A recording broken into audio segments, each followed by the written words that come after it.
the truth is what they see on the 10 o'clock news, which just absolutely is not the case. Alright, so enough of me rambling on like an idiot.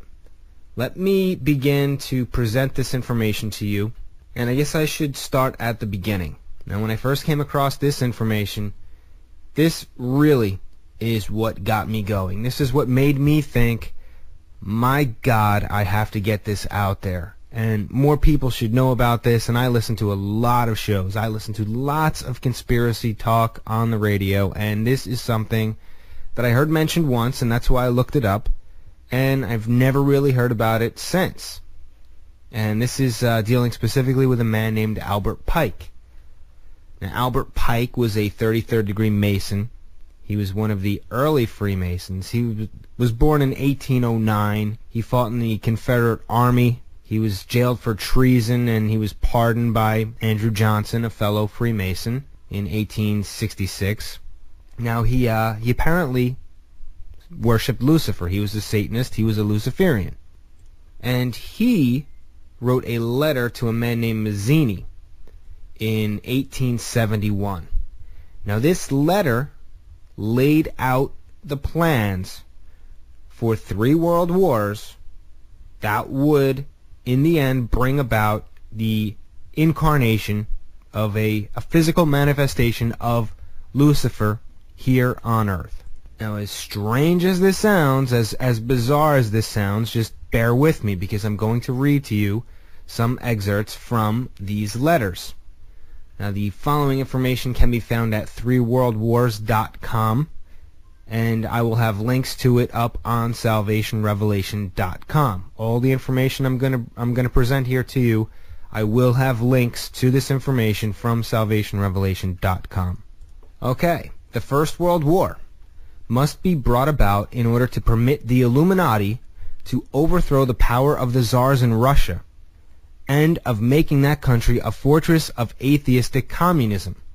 The divergences caused by the agentur of the Illuminati between the British and Germanic empires will be used to foment this war. At the end of the war, communism will be built and used in order to destroy the other governments and in order to weaken the religions. And of course, this is what we saw in Russia when we saw the Romanov family deposed and executed, and communism became the foil. It became the antithesis of the free world. Everything evil in the world became attributed to communism. Alright, so we go back to Pike's letter.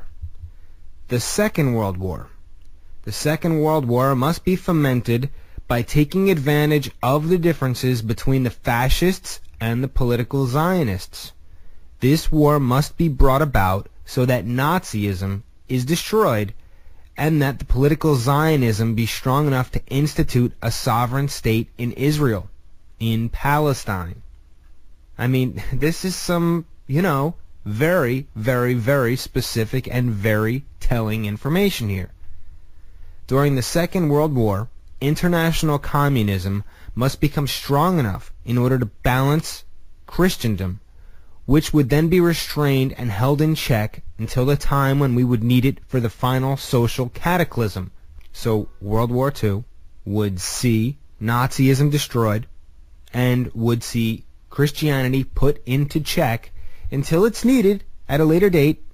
And what would be that later date? Well, World War III, of course, and who would be leading us into World War III but a Luciferian disguised as a Christian who claims that, hey, I'm your president and I'm carrying out the will of God here. So everybody listen to me because I'm just doing God's will. So pay attention, because here we have the premise for the coming Third World War. The Third World War must be fomented by taking advantage of the differences caused by the agentur of the Illuminati between the political Zionists and the leaders of the Islamic world. The war must be conducted in such a way that Islam, the Muslim Arabic world, and political Zionism, the State of Israel, mutually destroy each other.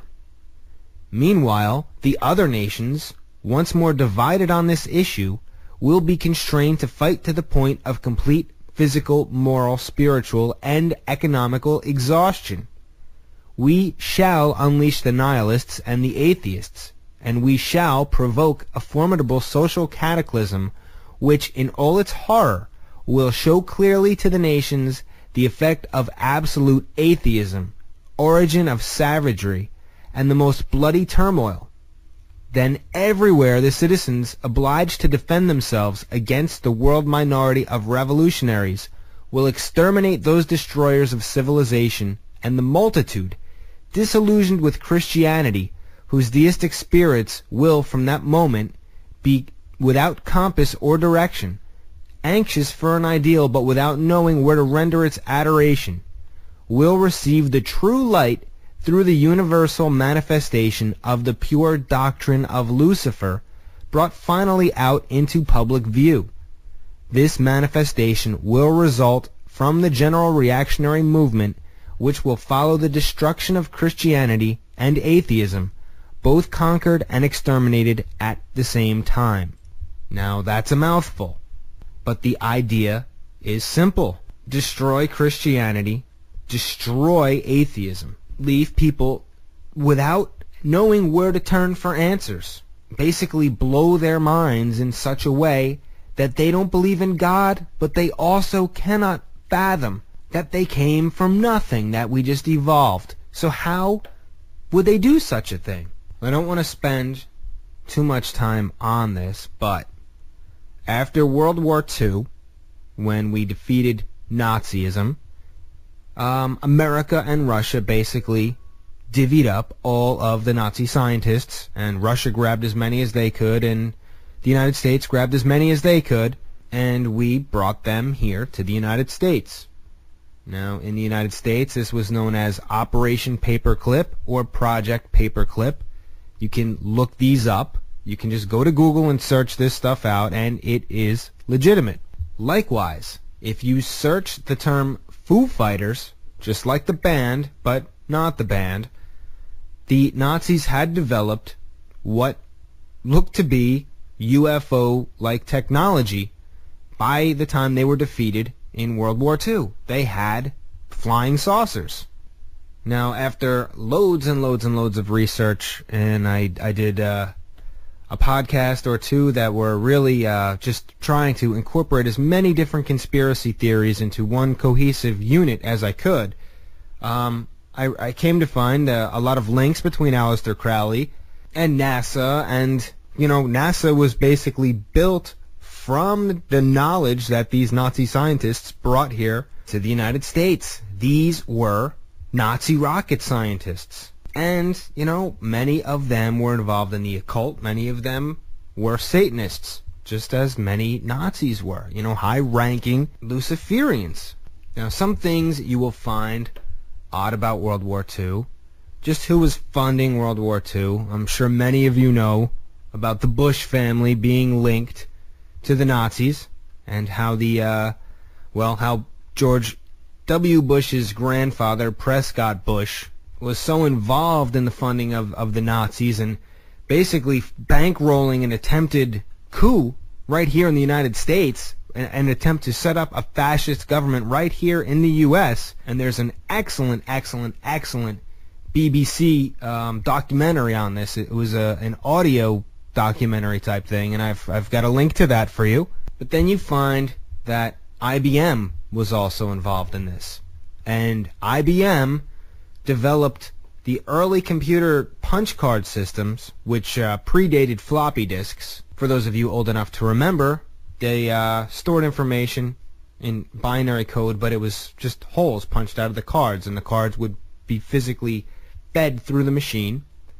And apparently these cards and machines were developed so the Nazis could track those that were passing through the concentration camps. It was the most time-effective means to keep track of the Jews and gypsies and mentally ill people that were going to be executed in the concentration camps. And what you find when you research this is IBM just claims that they sold these machines to the Nazis. They weren't really a hands-on company. They were just, hey, you know what? They wanted to